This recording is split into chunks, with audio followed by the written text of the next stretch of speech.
Ini kita akan membuat dua hal. Yang kertas hijau, ini nanti kamu menuliskan harapan. Ini kamu nulis harapanmu di kelas 4. Apa yang mau kamu harapkan di kelas 4? Saya mau belajar begini Pak Guru. Saya mau apa begitu ya? Sebelum harapan, nanti di yang kuning, Pak Guru akan bagikan sama-sama satu. Kamu tulis apa aturan yang kamu mau ada di kelas 4. Aturan yang bebas makan. Tulis apa aja.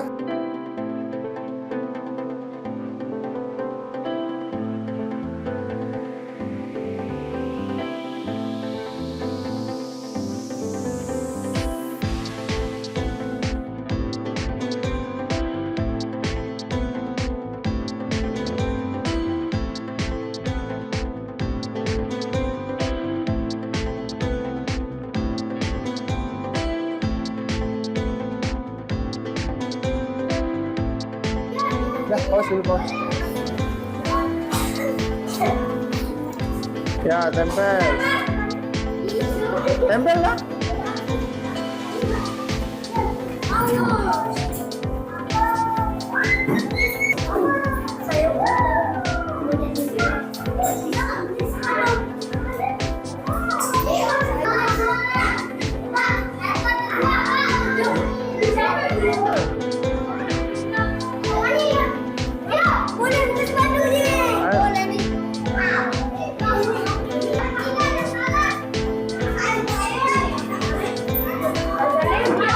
Harapanmu di kelas 4 mau belajar bagaimana?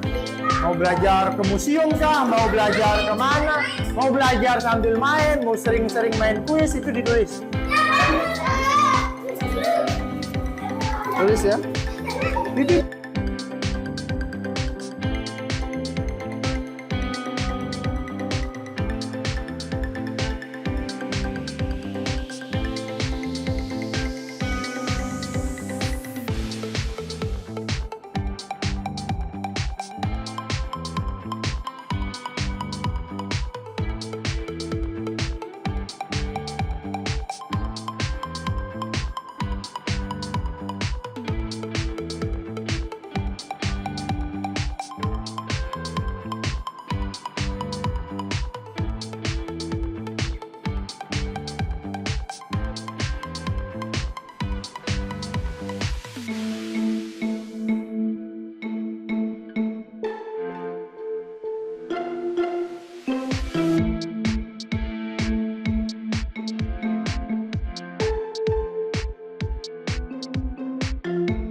Ini juga ada topiknya di PMM itu ada, tapi nanti kita coba dulu selesaikan.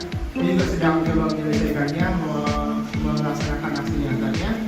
Nanti itu menjadi bagian dari kegiatan. Coba Bu, dari 3 pertanyaan ini, setuju atau tidak setuju? Dapat meningkatkan disiplin seorang anak. Yang ketiga, memberi penghargaan. Iya, pasti. Dapat meningkatkan motivasi belajar. Oke, baik ya. Jadi ini sekali lagi disampaikan secara teorinya akan digunakan pendekatan baru dalam disiplin positif di kurikulum mereka. Jadi pendekatan ini beda dengan yang sebelumnya. Oke, baik Bapak Ibu, poin utamanya di sini yang ini. Ternyata selama ini ada ilusi yang kita miliki.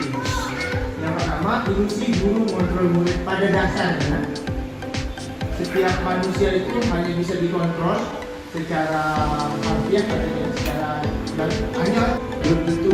Misalnya kita sering uji anak itu belum tentu gara-gara itu dia senang gitu ya. Itu disebut salah satu ilusi. Kemudian bahwa orang dewasa memiliki hak untuk pada dasarnya kita tidak dapat memaksa murid berbuat sesuatu. Kalaupun dia melakukannya, itu tampaknya kita sedang mengontrolnya, padahal dia sebenarnya menghindari sesuatu yang lain. Yang menghindari apa? Yang menghindari hukuman. Itu yang paling rendah. Juga cari perhatian ke Bapak Ibu. Bagi kita kan itu agak aneh. Ternyata tujuannya karena dia di rumahnya nggak dapat itu. Makanya setiap hal itu ada bedanya. Kemudian orang lain itu bisa mengontrol anak-anak. Itu sebenarnya dia. Mereka yang bisa mengontrol dirinya, kita hanya menjadi. Nah, kenapa anak-anak itu sering patuh ke kita? Alasan paling pertama itu mereka takut dihukum kok, ya, dari motivasi. Kami motivasi luar. Kedua, mereka mau dapat imbalan. Imbalan itu adalah uang yang Bapak Ibu puji itu juga bagian dari nama kita di pendidikan dasar. Kemudian ada 5 posisi kontrol guru. Yang pertama itu sebagai penghukum. Penghukum artinya Bapak Ibu, kalau ada salah, hukum. Yang kedua posisinya sebagai pembuat dasar bersama, yang kita lihat contohnya. Ketiga teman, yang keempat oke, kayak gitu. Nah kalau dihukum oleh penghargaan, jadi kalau dihukum itu ada dapat penghargaan dari Bapak Ibu itu jangka pendek. Penghargaan hukuman itu secara umum akan berlaku, terutama kalau kita perhatikan misal ada guru yang tegas, itulah sebabnya dia kadang-kadang dulu dah dia begini di kelas 3 misalnya, tapi di kelas 4 dia suka kesana kemari ada ini karena beda-beda megang. Nah kemudian berikutnya bentuk program kebijakan ada yang apresiasi. Bapak Ibu memberi pengakuan secara khusus kepada peserta didik, memberi pengakuan secara frekuensi. Kalau dia terlambat, seperti kalau nanti kamu olahraga, kamu lari 2 kali putaran. Nah kalau restitusi itu ada pilihan yang harus apa yang diberikan ke anak. Kamu telat nih olahraga, teman-temanmu tadi sudah pemanasan. Kamu pemanasannya gimana? Kamu pemanasan berarti diberikan kebebasan dong. Iya, tapi untuk mengatakannya tetap melaksanakan kegiatan yang memang terlewat dari mereka. Kalaupun nanti dia melakukan kesalahan, itu nanti akan diarahkan bagaimana dia menebus kesalahan itu. Misalnya di bawah ini, korban mendapatkan keadilan institusi. Contohnya nanti ada begitu dia, ini secara teorinya ya. Itu apa maksudnya? Kamu identitas gagal sama identitas sukses? Mana? Identitas gagal Oh yang ini, kalau mereka menghukum itu pembuatan identitas anak-anak itu tidak baik, gagal namanya, dia pembuatan dirinya. Kalau yang menggunakan konsekuensi dan restitusi itu lebih melekat kepada sekarang kumpul melalui ini, jadi harus penyesuaian mudah sih. Memang dulu sementara kita apa namanya dituntut untuk karakter sebagainya. Masuk ada tuh dia melongo, mono gitu loh. Jadi kadang untuk kita memberikan efek jerah itu pada anak itu harus kita gini dong Pak Guru. Harus ditiadakan lah untuk memberikan dia apa ya, untuk tidak menimbulkan rasa bersalah ke dirinya dia gitu. Iya, paham. Itu makanya saya sampaikan kepada diri tadi yang sebelumnya bahwa memang proses ini kan tidak langsung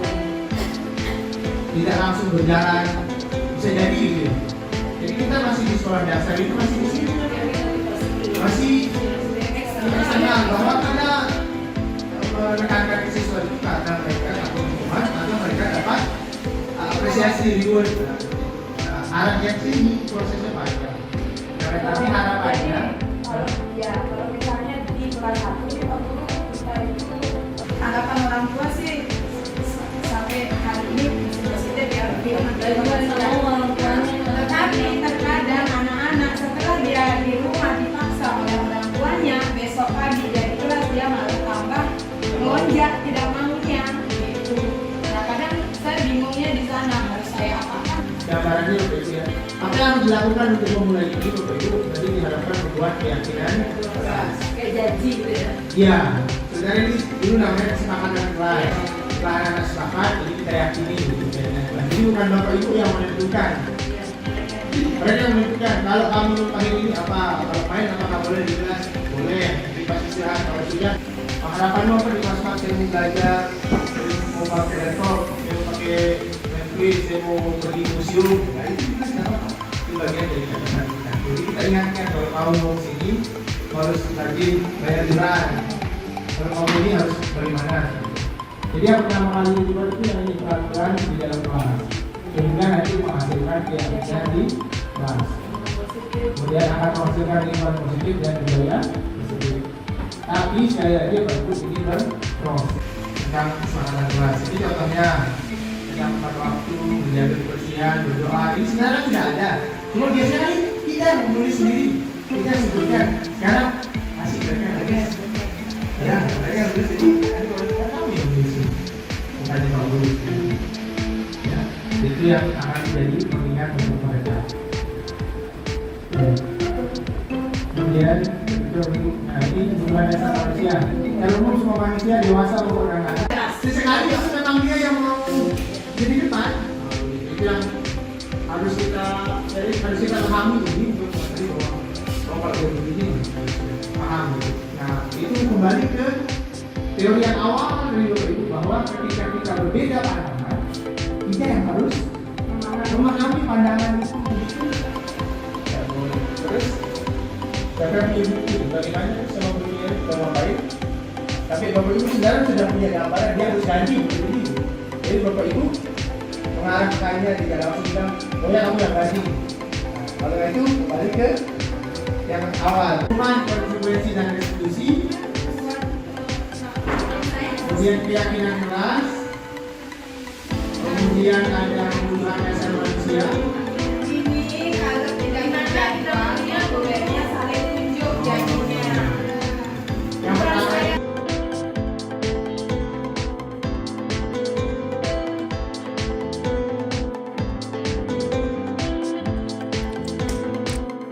Baik, izin Bapak Ibu ya, saya mulai record. Ya, kita pas jam 9 kita mulai.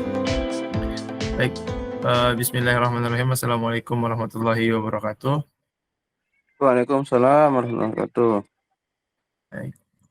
Sekali lagi terima kasih Bapak Ibu sudah menyempatkan waktu untuk bergabung dalam sesi berbagi kita pagi hari ini. Bapak Ibu, pertama-tama saya mengajak kita semua memanjatkan puji syukur. Alhamdulillah kita bisa berjumpa di room ini secara virtual. Sekali lagi alhamdulillahirabbil alamin. Yang kedua, tak lupa kita aturkan selawat dan salam kepada junjungan alam Nabi besar Muhammad sallallahu alaihi wasallam. Oke. Baik Bapak Ibu, memulai kegiatan ini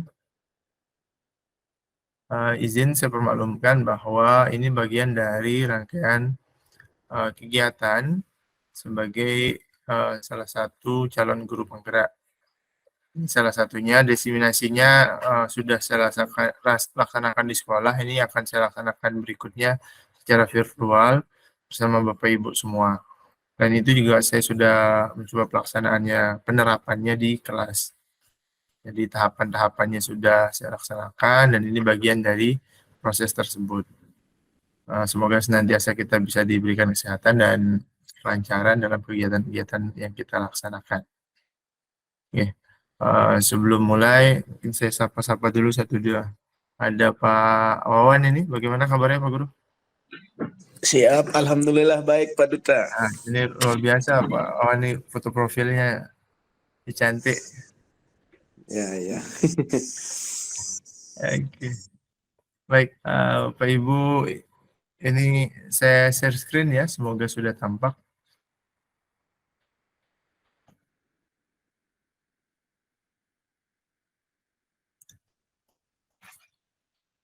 Nampak Bapak Ibu? Jelas Pak, jelas. Oke, siap. Makasih. Oke. Jadi Bapak Ibu, nanti dalam sesi ini mungkin ada beberapa pertanyaan. Bapak Ibu bisa menjawab dengan langsung ketik di kolom komentar atau on mic atau memberikan respon ya tentang apa yang akan saya paparkan. Seperti kesepakatan, alokasi waktu kita pelaksanaannya maksimal sampai jam 10 ya. Kita mulai jam 9 tadi tepat waktu, jadi maksimalnya kita akan mulainya jam 10.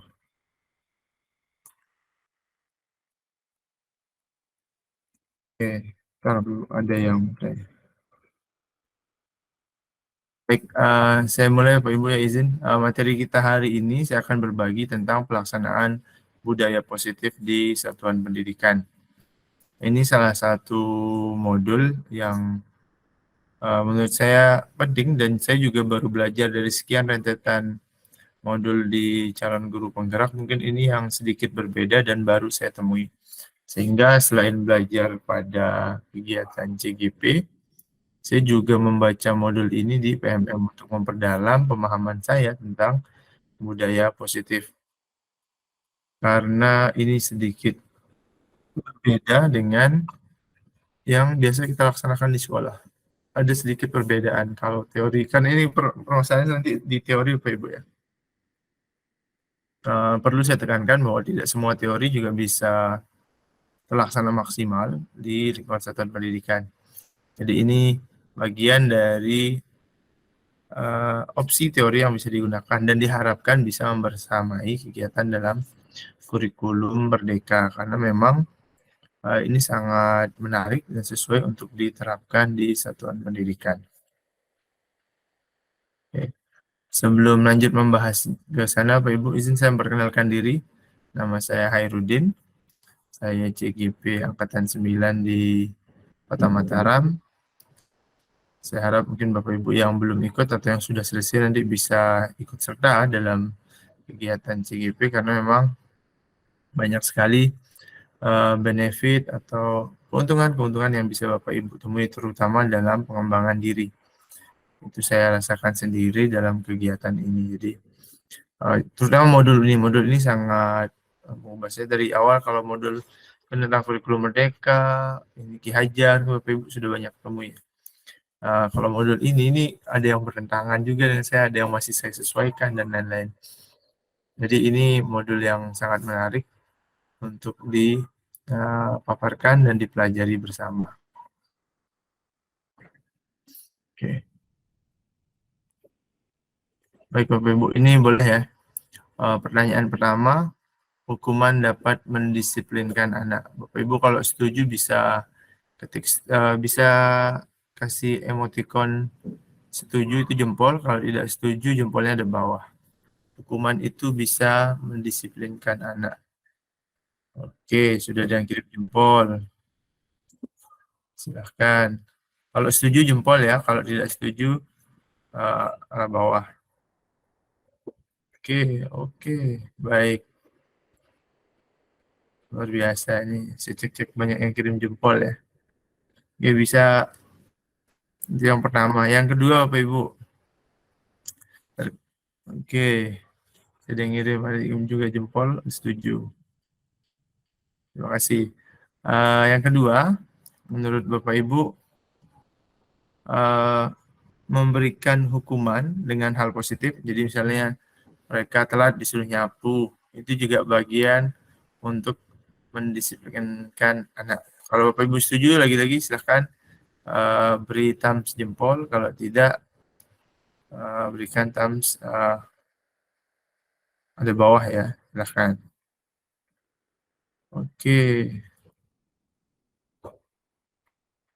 Baik, ini ada chat sebelum saya baca. Oke, bagaimana Pak Ustadz, Pak Hadi, silahkan. Boleh on mic coba ya? Kalau ada tanggapan, harus dibarengi dengan reward kalau ini. Oke, baik. Dan saya baca. Terus yang ketiga, memberi penghargaan dapat meningkatkan motivasi belajar anak. Oh, ini mungkin yang dimaksud oleh Pak Hadi tadi. Tentang memberikan reward kepada anak itu bagian dari penghargaan. Kalau setuju Bapak Ibu silahkan berikan jempolnya. Kalau tidak setuju bisa kasih ke bawah ya. Oke, jempol. Baik. Nah, sama Bapak Ibu ya. Ini ya sekali lagi sama-sama sharing belajar. Ini banyak yang setuju. Di bagian ini saya juga awalnya sangat-sangat setuju Bapak Ibu bahwa memang ini kebiasaan yang kita laksanakan di satuan pendidikan, tentang hukuman, tentang memberikan hukuman dengan hal-hal yang positif. Kemudian berikutnya memberikan penghargaan agar dapat meningkatkan motivasi belajar. Ini kita kenal dengan istilahnya punishment and reward. Di teori punishment and reward itu memang sangat dikenal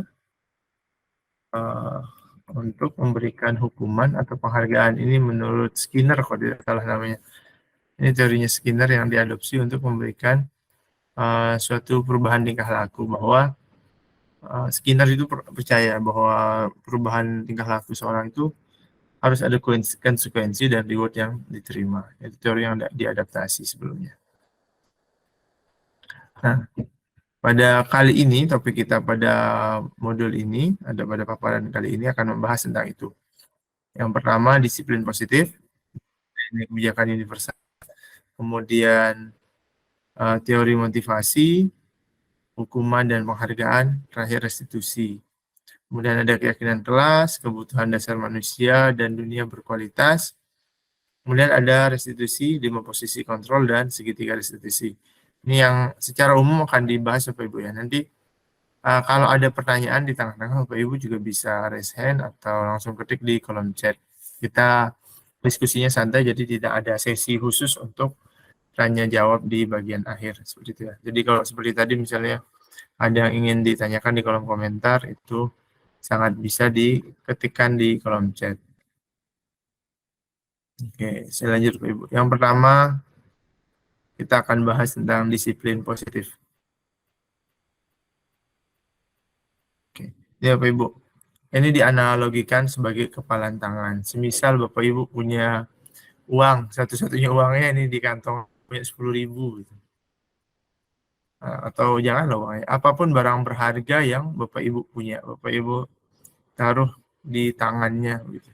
Ada yang mau ambil. Kira-kira Bapak Ibu kasih apa enggak? Ya, silahkan. Boleh diketik di kolom chat atau yang mau on mic enggak apa-apa ya. Tidak. Ya, tidak. Ada yang jawab tidak. Pak Wan juga tidak ini. Mas Zuan tidak. Oke, tidak dikasih ini sih. Oke, tidak boleh di chat atau on mic ya.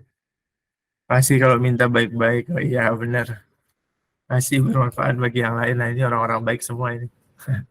Tadi itu sudah menjawab pertanyaan yang kedua. Kira-kira kenapa Anda akan membukanya? Bahwa Bapak Ibu akan membuka kalau ada yang minta baik-baik. Kalau ada sebab harus membukanya. Kalau apa lagi ya? Oh, ini ada yang jawab lagi tidak. Ya, dia tidak mau memberikan ya. Oke, itu pilihan Bapak Ibu ya. Kita punya hal barang berharga. Satu-satunya yang kita punya misalnya. Itu yang kita pegang. Yang kita tekankan. Kalau ada yang orang memaksa membukanya, memaksa ini tanda kutip ya. Yang pertama tentu sebagian besar menjawab tidak. Ya, kita tidak mungkin langsung tiba-tiba ngasih gitu. Kan dipaksa. Pasti kita berusaha mempertahankan apa yang kita pegang. Nah, ini dianalogikan kepada nilai-nilai yang Bapak Ibu pegang. Atau nilai-nilai yang setiap individu pegang. Ya. Kapan kita bisa membukanya? Kalau menurut kita kalau ada yang minta baik-baik, seperti katanya Ibu Mega, kemudian katanya Pak Tri Artamiawan, kalau itu bermanfaat bagi yang lain, baru Bapak Ibu akan kasih begitu ya. Nah, kenapa ini dianalogikan seperti ini Bapak Ibu? Ternyata secara umum, perubahan paradigma terkait kontrol ini ada pilihan. Pertama, ilusi guru mengontrol murid. Itu seolah-olah Bapak Ibu misalnya memaksa murid ya. Sebenarnya itu ilusi, kalau dia disuruh itu dihukum begitu ya. Kalau dia nurut itu ilusi bagi Bapak Ibu sudah mengontrolnya. Padahal ada sisi lain yang dia ingin pertahankan. Karena segala sesuatu tindakan itu didasari oleh suatu motif atau sebab yang mereka yakini. Kemudian ada ilusi yang kedua bahwa kritik dan membuat orang merasa bersalah dapat menguatkan karakter. Kemudian yang ketiga, ilusi bahwa semua penguatan positif, efektif, dan bermanfaat. Nah, kenapa ini nanti saya jelaskan di belakang, masih ada ininya. Yang berikutnya, ilusi bahwa orang dewasa memiliki hak untuk memaksa. Ini ilusi-ilusi yang terjadi di sekitar kita dalam dunia pendidikan. Menurut teori ini, sekali lagi saya tekankan. Kenapa ilusi guru itu mengontrol murid? Pada dasarnya kita dapat memaksa murid untuk berbuat sesuatu jika murid tersebut memilih untuk tidak melakukannya. Jadi kita nggak bisa sebenarnya. Walaupun tampaknya guru sedang mengontrol perilaku murid, hal demikian terjadi karena murid mengizinkan dirinya dikontrol. Jadi sebenarnya mereka yang kasih kita sama seperti tadi ketika dia mau ngasih nggak. Tapi kalau menurut mintanya baik karena menurut kita itu bisa bermanfaat, dia lepas. Ya udah saya mau dah, tahu nanti begini. Sebenarnya bukan sebab kita, bukan karena kita yang mau, tapi mereka yang lebih rela. Oh ya dah, saya kerja. Hal demikian terjadi karena murid sedang mengizinkan dirinya dikontrol. Jadi dia yang mengizinkan. Kalau murid tidak mengizinkan, mungkin itulah yang sering kita sebut ada murid yang tanda kutip ya, ada yang melawan, karena memang dia tidak mau dikontrol. Begitu. Nah, saat itu bentuk kontrol guru menjadi kebutuhan dasar yang dipilih murid tersebut. Dari kontrol menyatakan bahwa semua perilaku memiliki tujuan, bahkan terhadap perilaku yang tidak disukai. Jadi pasti ada sebabnya tiba-tiba siswa ngambil pulpen temennya, sebetulnya dia dapat pulpen, tapi mau minjem nggak tahu caranya begitu ya. Nggak tahu ada yang terlambat, pasti ada sebabnya. Sebetulnya dia kelelahan main game semalam. Jadi hal-hal seperti itu sebenarnya pendekatannya yang lebih akan diarahkan bagaimana memahaminya. Yang kedua, ada ilusi bahwa semua penguatan positif efektif dan bermanfaat. Ini yang tadi disampaikan oleh guru Tauhid Al-Hadi. Harus dibarengi dengan reward. Penguatan positif atau bujukan adalah bentuk kontrol. Ini salah satu bentuknya. Jadi kita menjanjikan kalau kamu begini dapat begini. Gitu. Segala usaha untuk mempengaruhi murid agar menguasai satu perilaku tertentu, agar satu usaha untuk mengontrol murid. Jadi dalam jangka waktu tertentu, kemungkinan murid akan menyadarinya dan mencoba untuk menolak bujukan kita. Jadi misalnya kita sering membujuk siswa, nanti kalau kamu begini dapat reward ini. Lama-lama ini kemungkinan mereka, tanda kutip ya, ada yang sudah bosan dengan tipe bujukan atau reward yang itu. Nah, jadi tergantung nanti pada pendapat sang guru untuk berusaha. Jadi kita akan mencoba untuk membujuknya kembali atau dengan mengkreasikan reward yang kita berikan. Tapi ini di teorinya punishment dan reward penting ketika ada punishment untuk yang salah dan reward untuk yang kita janjikan berhasil. Jadi ada dua pandangan. Dan pada pandangan ini mengatakan bahwa seperti ini, Bapak Ibu, ilusi kontrolnya terhadap itu, bahwa itu tujuan kita untuk mempengaruhi perilaku tersebut. Nanti akan dalam jangka waktu tertentu siswa itu sadar. Seperti itu. Nah, kemudian yang ketiga, ilusi bahwa kritik dan membuat orang merasa bersalah dapat mengontrol karakter. Jadi sering kita mengontrol murid menuju pada identitas yang gagal. Artinya kita buat dia sedih, kita buat dia ini merasa bersalah dengan suara-suara kita yang lembut. Misalnya kamu ini terlambat apa, kamu tidak mengerjakan tugas, tidak kasihan sama orang tuamu sudah begini dan seterusnya. Nah, perilaku ini sebenarnya menurut teori kontrol itu akan mengarahkan siswa itu ke arah identitas gagal. Artinya mereka karena kita mengembangkan dialog diri yang negatif. Jadi sulit untuk mengidentifikasi bahwa mereka sedang melakukan perilaku apa, karena seringkali guru menggunakan suara yang lemah lembut gitu ya. Jadi seperti itu. Kemudian yang keempat, ilusi bahwa orang dewasa memiliki hak untuk masa. Banyak orang dewasa yang percaya bahwa mereka memiliki tanggung jawab untuk membuat murid-murid berbuat hal-hal tertentu. Apapun yang dilakukan dapat diterima selama ada sebuah kemajuan berdasarkan sebuah pengukuran kinerja. Pada saat itu pula orang dewasa akan menyadari bahwa perilaku memaksa tidak akan efektif dalam jangka waktu panjang. Jadi sering kita memaksa peserta didik secara langsung maupun tidak langsung, itu ternyata juga tidak bisa berlangsung lama, Bapak Ibu. Karena mereka juga akan sadar bahwa hal tersebut adalah paksaan lambat laun. Jadi di ilusi kontrol ini, di teori perubahan paradigma teori kontrol, dan diharapkan ini Bapak Ibu memahami bahwa memaksa, terutama bagi orang dewasa, itu ilusi. Jadi tidak akan berlangsung lama. Itu akan ingat pada waktu nanti anak-anak akan tahu bahwa mereka menyadari bahwa perilaku memaksa itu kita tidak efektif ya bagi orang dewasa. Menurut teorinya, Stephen R. Covey mengatakan bahwa bila kita ingin membuat kemajuan perlahan, sedikit-sedikit, ubahlah sikap atau perilaku kita, yang pertama ya. Namun bila kita ingin memperbaiki cara-cara utama kita, maka kita perlu mengubah kerangka acuan. Ubahlah bagaimana Anda melihat dunia, bagaimana Anda berpikir tentang manusia, ubahlah paradigma Anda, skema pemahaman, penjelasan, dan penjelasan aspek-aspek tertentu tentang realitas. Nah, ini menurut Stephen R. Covey. Oke, ini yang sesungguhnya kita dapati ya Bapak Ibu ya. Kita mau mencoba mengubah orang agar berpandangan sama dengan kita. Ini ya, yang stimulus and respon. Tapi di teori kontrol, kita yang berusaha memahami pandangan orang lain tentang dunia. Jadi artinya kita mencoba memahami sesuatu juga dari sudut pandangnya mereka. Agar kita tahu mereka ini kenapa sampai begitu ya. Nah ini terkait dengan yang kedua. Perilaku buruk dilihat sebagai suatu kesalahan. Iya mungkin perilaku tersebut adalah suatu hal yang salah, tapi tentu saja mereka punya tujuan kenapa melakukan itu. Pasti ada sebab-sebabnya. Nanti akan ada penjelasannya berikutnya. Kemudian orang lain bisa mengontrol saya, itu tidak bisa Bapak Ibu. Hanya diri Bapak Ibu sendiri atau hanya diri siswa sendiri yang dapat mengontrol dirinya. Ini ketika mereka melakukan sesuatu terhadap apa yang kita minta, itu karena mereka merelakannya, seperti yang tadi yang pertama disampaikan. Saya bisa mengontrol orang lain, kita sebenarnya tidak bisa mengontrol orang lain. Artinya mereka yang mau merelakan dirinya untuk mengikuti kita sebenarnya. Bukan kita yang megang kuasa di suatu titik ketika mereka sudah tidak mau dikontrol, ya mereka akan lepas. Mungkin itu juga terjadi ketika dalam hubungan kita di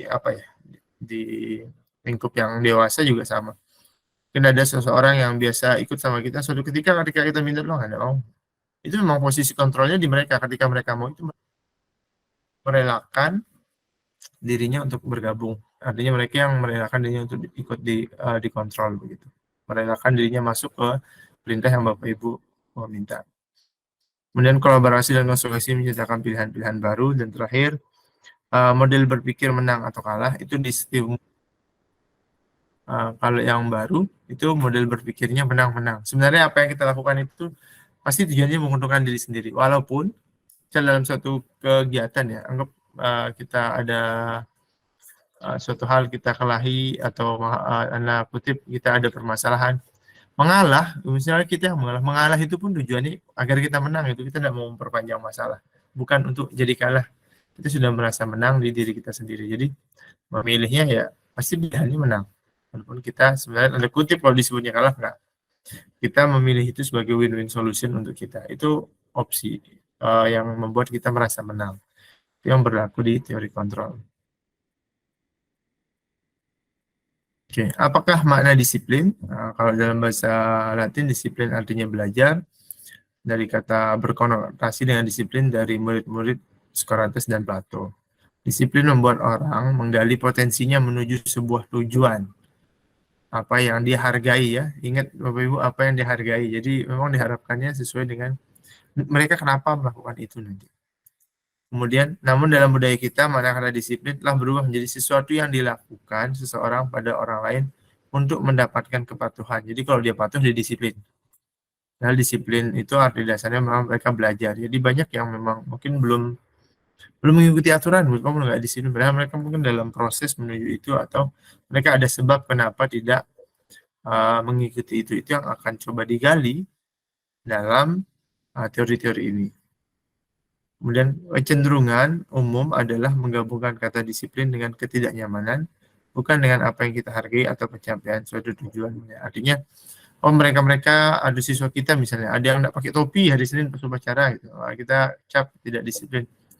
Pasti mereka mau juga pakai itu ya, mungkin tapi ada sebab-sebab yang menyebabkan mereka tidak melaksanakan itu. Jadi kita bisa mencari dulu kenapa mereka begitu, karena disiplin kan pada pokoknya artinya mereka belajar. Pasti mereka akan berusaha mencapai dan memahami, mentaati aturan-aturan yang dilaksanakan, yang ada di sekolah gitu ya. Oke, berikutnya Bapak Ibu ini tentang teori motivasi, hukuman, dan penghargaan. Berikutnya ada restitusi nanti. Paling panjang ini mungkin restitusi. Adakah Bapak Ibu yang pernah mendengar istilah restitusi? Kalau iya boleh ketik iya di kolom komentar, kalau belum ketik saja belum. Silakan. Adakah Bapak Ibu mendengar istilah restitusi? Oke, belum. Yang lain bagaimana? Saya belum, Pak Guru. Bawan bagaimana? Belum. Ya. Oke. Belum. Restitusi pajak, wajar. Atau mungkin pernah kita lakukan tapi tidak tahu namanya gitu istilahnya gitu Pak Guru. Ya, ya bisa jadi kita pernah melakukannya tapi kita nggak tahu istilahnya itu restitusi ya. Oke, baik. Ini bukan tentang pajak ya Pak Guru Hadi ya. Oke, ada yang menyebut restitusi pajak. Oke, baik. Kita lanjutkan. Bagaimana sih restitusi itu? Nanti ini bagian terakhir ya. Oke. Nah, tentang teori motivasi, hukuman, dan restitusi. Nah, baik, terima kasih Bapak Ibu yang baru bergabung. Kita sambil lanjut ya. Nanti kalau ada pertanyaan, ini sekali lagi yang baru bergabung kita sesinya santai. Nanti kalau ada pertanyaan boleh langsung ketik di kolom komentar. Kalau ada tanya jawab bisa on mic atau di room chat. Teori motivasi perilaku manusia secara umum Bapak Ibu, motivasi itu kan ada dua ya, eksternal dan internal. Nah, untuk yang sering kita gunakan di satuan pendidikan, di saya juga salah satu ya, sedang belajar berproses agar menuju yang terakhir. Bagaimana siswa itu dapat memiliki motivasi internal. Jadi kalau mereka melaksanakan sesuatu karena hukuman, misal Bapak Ibu sudah buat peraturan, nanti harus ada hukumannya dulu. Nah, mereka melakukan itu sebab mereka takut dihukum, itu termasuk ke dalam motivasi eksternal. Kemudian kalau mereka melakukan sesuatu juga karena ada iming-iming imbalan, itu juga sesuatu yang terjadi karena motivasi eksternal. Tapi kalau dia melakukan sesuatu, itu mau ada imbalannya, mau ada tidak ada hukuman, ada tidak ada rewardnya, mereka tetap melakukan itu karena kesadaran diri itu disebabkan oleh motivasi internal. Nah, motivasi inilah yang kita targetkan bisa kita dapatkan di satuan pendidikan, yang bisa kita didik ke anak-anak kita di sekolah. Jadi ini ada 3 tahapannya. Tapi tentu saja untuk mencapai yang ini kita tidak bisa langsung di sini ya. Dan ini ada tahapan-tahapan yang kita lewati. Sekarang misalnya di sekolah kita masih pakai yang teori 1 atau teori 2, mungkin perlahan kita transisikan mencoba menggunakan ke yang 3 ya. Hargai mereka bisa menghargai diri sendiri untuk dapat melakukan apa yang mereka inginkan. Tapi itu sebab dari motivasi dirinya sendiri, motivasi internal. Jadi ada Pak Guru, pokoknya saya pungut sampah karena menurut saya sampah itu kotor, gitu. Nggak baik. Tidak ada Pak Guru, saya tetap akan membuang sampah pada tempatnya karena itu bagian dari untuk menjaga. Jadi itu semuanya masuk dari dirinya sendiri. Nah, itu yang diharapkan. Jadi tanpa adanya punishment and reward. Mas sekali lagi, tapi untuk mencapai ini biasanya kita masih menerapkan yang 2. Mungkin penanaman ini sekali lagi bertahap. Oke. Kemudian bentuk program kebijakan dan persepsi. Dalam berikan persepsi perlu diingatkan beberapa hal. 1, beri pengakuan secara khusus, pengakuan secara pribadi, beri pengakuan pada semua murid secara bergantian, beri pengakuan secara konsisten dan fokus pada proses. Jadi yang paling penting itu Bapak Ibu fokus pada proses. Jadi jika Bapak Ibu memuji satu orang karena satu hal, kemudian satu hal yang itu dilakukan oleh siswa yang lain, konsekuensinya Bapak Ibu juga harus memujinya. Jadi harus sama perlakuan kita kepada semua murid. Ya, jika Bapak Ibu sampaikan itu di kelas secara klasikal, ini Pak Guru lihat sudah begini, tadi luar biasa hebat. Nah, besok mungkin ada yang termotivasi sebab itu, maka harus disampaikan juga secara klasikal. Kalau dia tidak mendapatkan itu, dia pasti ada yang mengganjal. Mereka mengira kalau yang itu diistimewakan, saya enggak. Gitu.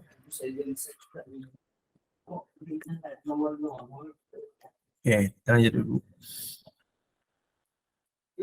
Oke, ini contoh pengakuan apresiasi kebajikan Bapak Ibu ya. Nah, kemarin saya perhatikan, kamu kenapa gitu. Dari kebajikannya adalah seperti umum. Nah, situasinya misalnya dia menolong murid baru di kelas. Nah, kemarin Pak Guru perhatikan kamu bantu ini ya. Itu bagian dari yang sering kita lakukan. Terus ada situasi di mana mereka membantu teman-teman kelompoknya di tugas. Oh, Pak Guru menghargai kamu sudah ini hebat. Itu nilai kebajikannya mungkin di kepedulian. Kemudian terima kasih untuk apa kamu sudah buang sampah pada tempatnya. Ini boleh disampaikan secara pribadi. Seperti yang tadi ya, untuk yang teori Yang mana itu dia? Yang ini. Tentang bentuk kebanggaan atau persepsi, apresiasi. Ini Bapak Ibu ada pertanyaan yang pertama. Mencatat 100 kali di dalam buku, saya tidak akan terlambat karena ada siswa yang terlambat di sekolah. Menurut Bapak Ibu ini hukuman atau konsekuensi? Kalau hukuman, silahkan ketik hukuman di chat. Kalau dia konsekuensi, ketik konsekuensi. Silahkan Bapak Ibu. Ini hukuman atau konsekuensi? Hukuman, oke. Sudah ada yang ketik hukuman, hukuman. Oke, hukuman. Oke, jadi menurut Bapak Ibu ya, yang pertama kalau anak-anak disuruh mencatat 100 kali, kalau kamu telat ini hukuman, bukan konsekuensi ya. Kan dia terlambat ya. Coba. Oke, baik, ini hukuman. Hukuman kalau tidak ada relasi antara tugas dan hukuman. Luar biasa, ini sudah ada penjelasannya dari Bapak Tauhid Al-Hadi. Terima kasih. Sekarang kita lanjut ke nomor yang kedua.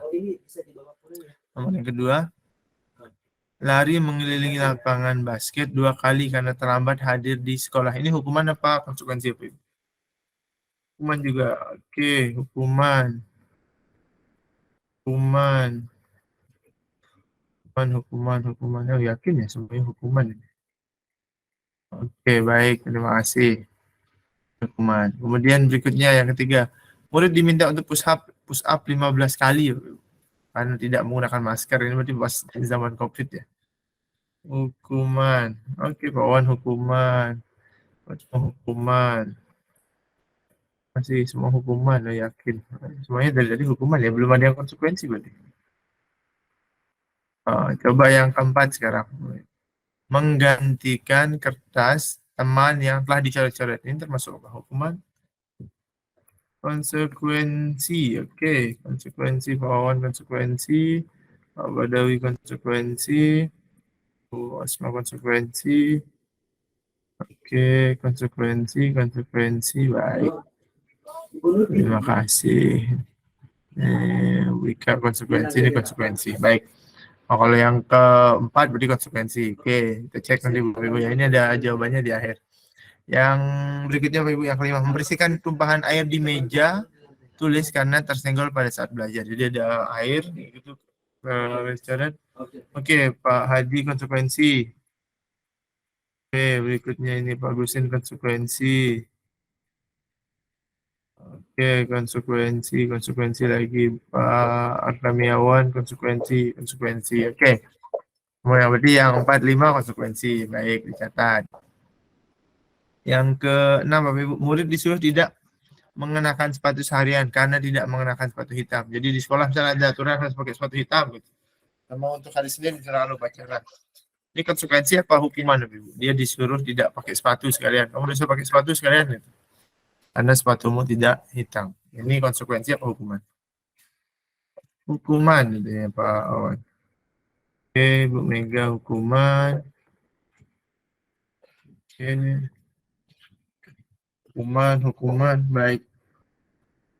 Hukumannya. Oke. Siapa Pak? Hati-hati. Ya, maaf Ibu ya. Oh ya, siap Pak. Maaf Ibu, sedang nyambi. Oke, selanjutnya terakhir Bapak Ibu, lari mengelilingi lapangan basket 2 kali. Terlambat untuk pelajaran PJOK. Konsekuensi. Tiga konsekuensi, Pak. Zuhur Wahid Surangga konsekuensi. Oke, konsekuensi. Baik. Kita cek Bapak Ibu ya. Jadi 1, 2, 3 ini hukuman, 4, 5 konsekuensi, yang ke-6 ini Bapak Ibu katakan sebagai yang ini hukuman, yang terakhir ini konsekuensi. Kita cek ya. Oke, baik Bapak Ibu, luar biasa. Jadi seperti tebakan Bapak Ibu yang diketik tadi dan jawaban Pak Guru Tauhid Al-Hadi tadi mengatakan bahwa tidak ada korelasi. Nah ya tadi saya cek dulu. Tidak adanya korelasi antara tugas dan hukuman. Iya benar. Jadi kalau mencatat karena terlambat itu nggak ada hubungannya kan, dia terlambat disuruh nyatat. Gitu. Jadi mungkin berbeda poinnya dengan yang terakhir ya, lari mengirim lapangan basket 2 kali karena terlambat 10 menit. Ini kenapa kan sama-sama dihukum? Menurut Bapak Ibu kenapa yang ini masuk konsekuensi? Mungkin ada yang bisa on mic memberikan pendapatnya. Nah, siapa tadi? Pak Tauhid Al-Hadi yang ada ininya atau Pak Azwan Umar Wahyu atau Pak Triadim yang bisa on mic silakan. Kan ini sama-sama dihukum. Tanda kutipnya ya, mencatat itu dihukum. Ini lari juga dihukum. Silakan siapa yang bisa on mic menyampaikan kenapa yang lari keliling lapangan itu tidak masuk ke hukuman. Ibu Mega mungkin bisa. Oke, baik. Oh, Bapak Ibu ini malu-malu berbicara ya. Sambil mengetik. Oke, baik. Kita lanjut berarti sekali lagi secara umum jawabannya benar karena tidak adanya korelasi antara yang apa namanya? Apa sih bahasnya tadi? Antara hukumannya dengan tindakan yang dilakukan, ya. Tidak ada hukumannya tidak ada korelasinya tugas dengan alasan mereka terlambat itu. Kenapa yang olahraga ini dihukum 2 kali itu konsekuensi? Mereka toh juga mau sedang olahraga kan, itu jadi masih masuk. Nah ini yang tadi kita bahas restitusi, mungkin sudah katanya Pak Wawan tadi, Pak Azwan Umar Wahyu Surenggana itu mungkin sudah pernah kita lakukan cuma nggak tahu namanya. Gitu. Jadi restitusi adalah proses menciptakan kondisi bagi murid untuk memperbaiki kesalahan mereka sehingga mereka bisa kembali pada kelompok mereka dengan karakter yang lebih kuat. Jadi ini kita berusaha untuk memperbaiki kesalahan mereka gitu ya. Mereka itu berusaha memperbaiki kesalahannya agar bisa gabung lagi ke kelompoknya. Restitusi merupakan proses kolaboratif yang mengajarkan murid untuk mencari solusi dari masalah mereka. Jadi kalau ada masalahnya, kenapa dia tidak bawa, misalnya tadi kenapa tidak pakai sepatu hitam, gitu. Atau kenapa terlambat pas jam olahraga, itu harus direstitusi. Jadi mereka akan berpikir seperti apa solusi yang bisa saya hadirkan atau yang kita bisa berikan kepada mereka, untuk mereka bisa kembali lagi ke dalam satu grup mereka yang sama-sama pakai sepatu hitam, yang sama-sama tidak usah terlambat. Jadi proses kolaboratif mengajarkan mencari solusi atas masalah mereka dan membantu murid berpikir tentang orang seperti apa yang mereka inginkan dan bagaimana mereka harus memperlakukan orang lain. Ini teori dari Dan Gosen tentang restitusi. Ini yang sekali lagi yang kita bahas. Nah, adakah Bapak Ibu yang pernah memperhatikan ini ya? Kalau kita menghukum itu mengakibatkan identitas gagal, jadi mereka semakin terpuruk gitu. Jadi tidak menemukan identitas mereka yang sesungguhnya. Sesuatu yang menyakitkan harus terjadi kalau kita hukum. Sesuatu kalau dari segi konsekuensi memang itu harus terjadi. Nah, kalau di restitusi merupakan pilihan. Jadi ada opsi yang bisa kita laksanakan. Oke, ini seterusnya ya. Sampai yang paling bawah. Berlaku hanya pada ini kepotong ya, membantu penerapan dan fokus pada pemecahan masalah. Nah, restitusi itu Ibu lebih fokus ke cari solusinya begitu. Kalau kamu hari ini terlambat itu kenapa? Bukan langsung yang terlambat kamu dihukum lari keliling lapangan 2 kali. Tidak sampai ke sana. Jadi kenapa kamu terlambat? Sebabnya apa? Itu dicari dalam restitusi. Nanti ada istilah di belakang. 9 ciri-ciri restitusi bukan untuk menebus kesalahan, tapi untuk belajar dari kesalahan. Ini penting. Kemudian memperbaiki hubungan, ini bukan hubungan yang retak, kemudian dilem lagi. Kemudian tawaran, bukan paksaan. Jadi kita menawarkan kalau kamu begini, besok harus begini. Gitu. Restitusi menuntut untuk melihat ke dalam diri, kemudian mencari kebutuhan dasar yang menghasilkan tindakan, kemudian cara yang baik, fokus pada karakter bukan tindakan ya, jadi bukan langsung kamu ini langsung dihukum sekejam gitu. Tapi fokus utamanya adalah pendidikan karakternya. Kemudian fokusnya juga pada solusi yang ingin ditawarkan. Kalau dia misalnya tidak nulis, kenapa kamu tidak nulis push up gitu? Siapa tahu dia tidak punya pulpen ya. Jadi itu yang dicari. Oh, berarti solusinya dia harus ada pulpen dulu. Kalau sudah ada pulpen, tidak nulis juga, nanti cari solusi berikutnya seperti itu ya. Kemudian yang ke-9, restitusi balikan murid yang berbuat salah pada kelompoknya. Jadi tujuan utamanya agar mereka itu bisa, kalau yang telat upacara biar bisa barisnya di depan juga, kalau usah baris di belakang. Jadi, restitusi tujuannya ke arah sana. Ya. Oke. Baik. Berikutnya ada keyakinan kelas Bapak Ibu. Nah, ini pertanyaan Bapak Ibu ya. Kenapa keyakinan bukan peraturan? Kan kita sering ya buat peraturan kelas. Mungkin ada yang mau menyampaikan pendapat, bisa on mic atau di kolom komentar. Menurut Bapak Ibu, kenapa yang perlu kita tanamkan sekarang itu keyakinan dalam suatu kelas, bukan peraturan? Ini ada Pak Guru Dedi yang bergabung tadi ya. Pak Guru Dedi, apa kabar? Silakan. Saya mau tunjuk Pak Sofyan Hakim ada? Nah dia Bapak Sofyan Hakim ini ada. Menurut Bapak Ibu, kenapa keyakinan yang kita tanamkan bukan buat peraturan kelas? Boleh ya diketik di kolom komentar jawabannya. Oke, Pak Agus mau on mic, silakan Pak, boleh. Ya, terima kasih Pak Guru. Karena keyakinan itu nanti akan menumbuhkan sikap positif buat anak-anak itu. Itu sih pendapat saya Pak Guru. Oke, baik. Terima kasih banyak Pak Agus Karmajaya. Jadi menurut Pak Agus itu tadi keyakinan itu nanti akan menumbuhkan sikap positif ya. Jadi akan lebih lama bertahan. Pak Azwan Umar Wahyu Sulanggana menjawab keyakinan untuk menumbuhkan kesadaran diri. Oke. Lain silakan. Oke, silakan Bapak Ibu. Oke. Gusin, keyakinan bisa terbentuk dari peraturan. Baik, kemudian Bapak Tauhid Al-Hadi, keyakinan akan tertanam dalam hati siswa dan akan menjadi kebiasaan. Oke, baik. Terima kasih Bapak Ibu tanggapannya. Ini Bapak-Bapak semua yang menanggapi. Terima kasih banyak. Ibu-ibunya malu-malu jangan. Oke, kenapa keyakinan bukan peraturan?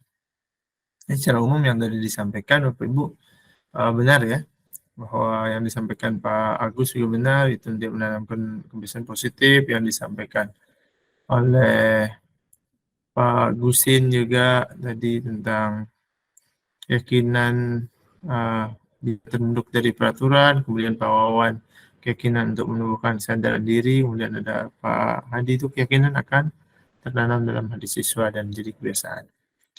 Oke, kita lihat ya. Jadi secara umum 4 jawaban itu benar semua Bapak Ibu. Nah ini juga yang tadi disampaikan oleh Pak. Yang pertama tentu saja kita membuat peraturan, peduli peraturan kelas. Itu terdapat di dalamnya keyakinan kelas. Jadi peraturan itu paling dalam Bapak Ibu. Sehingga membentuk sebuah keyakinan kelas. Nah, dalam keyakinan kelas nanti diharapkan dapat membentuk lingkungan kelas yang positif. Nah, kalau itu sudah terbiasa, seperti tadi disampaikan oleh Pak Agus, itu akan menjadi kebiasaan siswa yang positif, sehingga lahirlah sebuah atau lingkungan dengan budaya yang positif di satuan pendidikan. Itu yang mungkin menjadi cita-cita kita bersama, bagaimana memiliki lingkungan dengan budaya yang positif. Oke. Nah, next-nya dulu. Oke. Bapak Ibu dari yang dua ini sedikit ya. Yang mana menurut Bapak Ibu keyakinan? Kalau yang Bapak Ibu menurut Bapak Ibu yang sebelah kini keyakinan yang hijau-hijau ya, boleh kasih tombol jempol. Kalau menurut Bapak Ibu yang tulisan kesepakatan warna putih ini adalah keyakinan, Bapak Ibu icon tepuk tangan. Silakan Bapak Ibu. Jadi kalau misalnya yang putih itu yang Bapak Ibu yakin adalah keyakinan kelas, tepuk tangan. Tapi kalau yang kanan maka kirim jempol, silahkan. Oke, tepuk tangan. Tepuk tangan ini semuanya ikut-ikutan tepuk tangan ini, satu tepuk tangan. Kamu PU jawab sendiri ya? Silahkan. Oke, Pak Dedi tepuk tangan. Oh, bagus tuh. Bapak Ibu suka tepuk tangan, kebanyakan tepuk tangan. Oke, baik. Yuk Pak Bagus, Pak Bagus bisa on mic Pak Bagus. Pak Bagus. Hadir. Oke, baik. Terima Gimana, kasih Pak Guru. Pak? Kenapa menurut Pak Guru yang putih ini yang keyakinan? Kenapa? Bukan yang hijau-hijau. Yang mana, Pak? Sorry. Kenapa yang menurut Bapak yang ini lebih ke keyakinan bukan yang hijau? Ini kan datang tepat waktu mengucapkan salam, menjaga kebersihan sekolah. Heeh. Karena ada kesepakatan antara guru dan siswa, Pak. Itu yang berangkat dari kesepakatan mereka memiliki keyakinan bersama untuk dilaksanakan. Seperti itu, Pak. Jadi bukan aturan yang dibuat oleh guru itu sendiri ya? Betul. Oke, jadi ini lahirnya dari kesepakatan bersama. Baik, terima kasih banyak Pak Guru Bagus. Ini ada Pak Guru Jelhan bergabung. Selamat bergabung Pak Guru. Terima kasih sudah bergabung. Oke, ini secara umum ya ada kegiatan pendalaman keyakinan kelas. Tabelnya T yang T ya. T dan Y. Nanti hurufnya tabelnya seperti ini. Ini bagaimana maksudnya? Ini seperti ini apa Ibu? Saya kalau yang diminta tampak datang tepat waktu. Tidak tampak seperti sering hadir terlambat. Jadi kalau dia datang tepat waktu kan, dia nggak kelihatan lagi nih yang sering hadir terlambat. Menyapa teman dan guru setiap hari, tidak acuh kepada teman. Kita sering-sering anak-anak itu kalau disuruh buat peraturan apa yang nggak boleh, gitu. Kita sering memulainya dari gitu. Tidak boleh terlambat. Nah, kita mengarahkannya, kita yakin kita bisa datang tepat waktu. Itulah. Ini kebiasaan saya yakin Bapak Ibu juga sudah mulai menggunakan kalimat-kalimat positif di peraturan kelasnya. Oke, nah ini yang berikutnya Bapak Ibu, yang keempat, ini sudah semakin sedikit ya. Kita sisa 15 menit lagi. Kebutuhan dasar manusia. Kenapa manusia bisa melakukan hal-hal yang tadi? Nah, kalau ada kesalahan itu ada kenapa?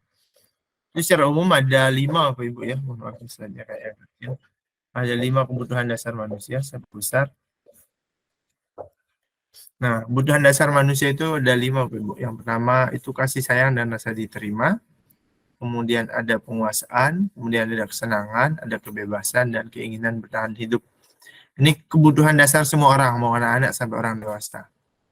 Seringkali ada anak-anak yang terlihat cepat sekali menangis atau caper sekali pada gurunya, itu pasti ada kebutuhan dasarnya yang tidak dia dapatkan di rumah. Misalnya dia, mohon maaf, sering dekat sama guru, siapa tahu di rumahnya jarang, dan kutip ya, atau ada yang broken, ada yang memang tidak mendapatkan itu di rumah, nah, seperti itu. Kemudian tiba-tiba misalnya dalam suatu pelajaran Bapak Ibu sedang serius-seriusnya, ada anak yang bercanda. Mungkin di saat itu dia memang butuh kebutuhan dasar kesenangan, sudah membosankan, yang mereka pengen bebas ya. Pelajaran yang Bapak Ibu atau saya hadirkan, itu kita hadirkan secara umum, itu membuat mereka sudah jenuh. Jadi ini kebutuhan dasar yang memang mereka ingin penuhi. Jadi mau tidak mau, sebagai seorang orang dewasa yang memahami ini, sebagai Bapak Ibu guru, kita bisa mencari sebab. Oh, kalau memang di kelas kita sudah tidak kondusif, mereka ingin ini, berarti sebabnya kebutuhan itu sedang dibutuhkan dan dia tidak temukan dalam kegiatan pembelajaran kita. Jadi ini sekali lagi 5 kebutuhan dasar manusia. Oke, ini yang berikutnya Bapak Ibu, sebelum ini terakhir, yang berikutnya ada 5 posisi kontrol kita sebagai guru terutama ya. Ini yang paling rendah dulu ya, bukan yang pertama gitu ya. Nah ini, pertama posisi kita sebagai seorang penghukum. Pernahkah Bapak Ibu melakukan ini? Kalau kamu tidak mengerjakan, awas ya Pak Guru hukum, kamu harus begini. Ini pernah ya Bapak Ibu? Kalau pernah boleh, tidak apa-apa jujur. Boleh, kalau yang pernah kasih tombol jempol Bapak Ibu. Oke, pernah. Atau pernah, ya nggak apa-apa, jujur aja. Saya juga pernah sih Bapak Ibu ya. Bapak Ibu kalau pernah bisa kasih jempol ya, jempol-jempol, oke. Supriyadi juga pernah. Ini posisi yang paling dasar yang kita miliki level 1. Kalau posisinya level 1 ya paling bawah. Oh, kita itu sebagai penghukum di sekolah. Kalau om begini langsung begini gitu. Kalau om dia melakukan nanti kamu begini. Ini yang posisi yang paling bawah. Kemudian yang kedua, membuat orang merasa bersalah. Ini posisi yang kedua yang kita miliki sebagai seorang kalau kamu seharusnya kamu ini begini. Tapi ini kalau pakai yang posisi ini, kalau yang penghukum, Bapak Ibu, ini tegas dan langsung menghukum tanda kutip yang memberikan aksi tindakan pada kesalahan. Kalau yang buat orang merasa bersalah biasanya suaranya lebih lembut lagi. Kamu seharusnya tahu ibu lelah sekali, mengatakan sudah lelah lah, Bapak Ibu ajar kamu di kelas. Kenapa kamu begini? Nah, seperti itu. Itu posisi yang kedua yang bisa kita ambil sebagai guru.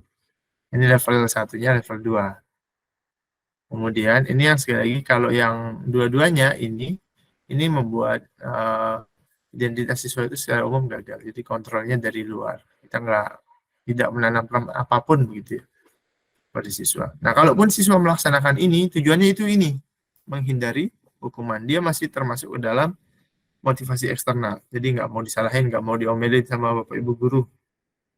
Nah, maka ya udah saya laksanakan. Level berikutnya, ini yang dapat reward, mengharapkan imbalan atau ketergantungan kepada orang lain. Ini juga masih motivasi eksternal. Kita membuat bahasa-bahasa yang seolah-olah kita berteman dengan anak-anak gitu ya. Ayolah lakukan demi ibu, masa kamu tidak mau? Ingat, tidak ibu pernah bantu kamu untuk ini. Ayo sekali lagi, bantu Pak Guru dulu ini. Bantu Bu Guru sekali. Itu bagian dari posisi Bapak Ibu sebagai teman. Ini juga bahasanya termasuk motivasi eksternal yang bisa menggerakkan murid. Kemudian kalau sebagai pemantau, ini walaupun dalam satu lingkup ya, masih mengharapkan motivasi eksternal atau ada imbalan ketergantungan, tapi ini sudah lebih levelnya lebih tinggi lagi. Kalau ada anak yang melanggar, Bapak Ibu tinggal sebut apa aturannya atau apa kesepakatan yang sudah kita sepakati. Bapak Ibu menghitung, diingatkan gitu, ingat itu 5, 4, anak pungut, itu karena Bapak Ibu yang mantau. Daripada anak yang keluarin baju, jadi bajunya 1, oh Ibu, itu Bapak Ibu memantau. Bukan kalau kita di posisi ini jadi begitu. Kalau Bapak Ibu misalnya di sini penghukum, ada yang ngeluarin baju, sini kamu. Bajunya tidak dimasukin. Nah, itu langsung ditarik anaknya dan dihukum, itu posisi sebagai penghukum. Nah, kita jadi pemantau. Berikutnya yang paling ujung yaitu posisi sebagai manajerial. Ya. Nah, ini posisi yang mereka sudah bisa menghargai diri sendiri, sudah punya identitas diri, bisa mengontrol diri. Jadi kita di sini mengajukan pertanyaan-pertanyaan kepada mereka secara pribadi. Kenapa begitu? Apa yang kita yakini? Apa yang bisa kau kerjakan untuk berbaik? Kenapa kamu buka baju? Kesepakatannya bagaimana? Kenapa terlalu biasa begitu? Jadi ini lebih ke menekankan mereka agar memiliki penguasaan dirinya bahwa ini loh seharusnya begitu ya. Kenapa dan apa sebab-sebabnya. Jadi posisi yang terakhir itu adalah posisi manajer. Nah, ini yang 5 posisi kontrol kita secara umum ya. Dan yang paling tinggi itu adalah sebagai manajerial. Saya pribadi kayaknya masih ada di posisi tengah-tengah ini, yang ketiga. Itu saya lebih sering bercanda-bercanda sama anak-anak. Ya, lebih sering ini. Semoga kita bertahap bisa menanjak gitu ya, mengaplikasikan teori ini ke posisi manajer. Saya kecewa dengan kamu, ini membuat orang merasa bersalah. Dan kamu tidak pernah benar melakukannya, ini menghukum. Ayolah, lakukan demi ibu. Nanti demi ibu guru aja, sekali aja. Itu posisinya teman. Apakah kamu mendapatkan stiker bintang hari ini? Ya, jawabannya pemantau.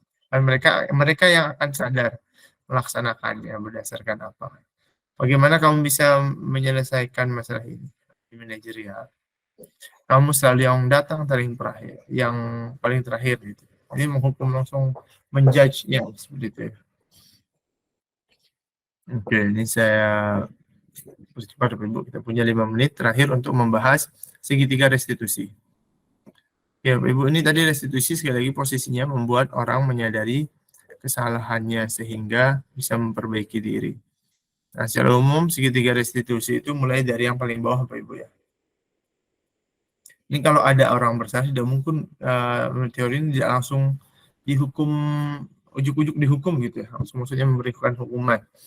Tapi yang pertama dilakukan adalah menstabilkan identitas. Jadi kita stabilkan dulu identitasnya, karena kita tanya-tanya dulu lah, kamu kenapa sampai begitu? Ya. Jadi kita pastikan dulu. Setiap orang itu pasti pernah melakukan kesalahan. Apapun yang dilakukan itu, Bapak Ibu guru juga pernah salah kok di masa kecil. Jadi semua orang itu pernah salah. Itu yang perlu kita stabilkan dulu. Temanmu juga misalnya begini, tapi bukan membenarkan kesalahannya ya. Setelah kita kita stabilkan identitasnya, kita validasi kebutuhannya. Tadi diingat ada 5 kebutuhan dasar manusia. Kamu kenapa? Tentunya pasti ada alasan kamu melakukan hal itu sebab apa gitu. Kemudian kita bisa tanya jawab, pasti ada cara yang lebih baik untuk mendapatkan itu. Jadi kita validasi. Kamu kenapa begini? Karena sebabnya ini. Nah, itu yang kita lakukan pada restitusi. Jadi lebih banyak ke berbincang dan berdiskusi dengan siswa untuk mendapatkan yang terakhir, menanyakan keyakinan.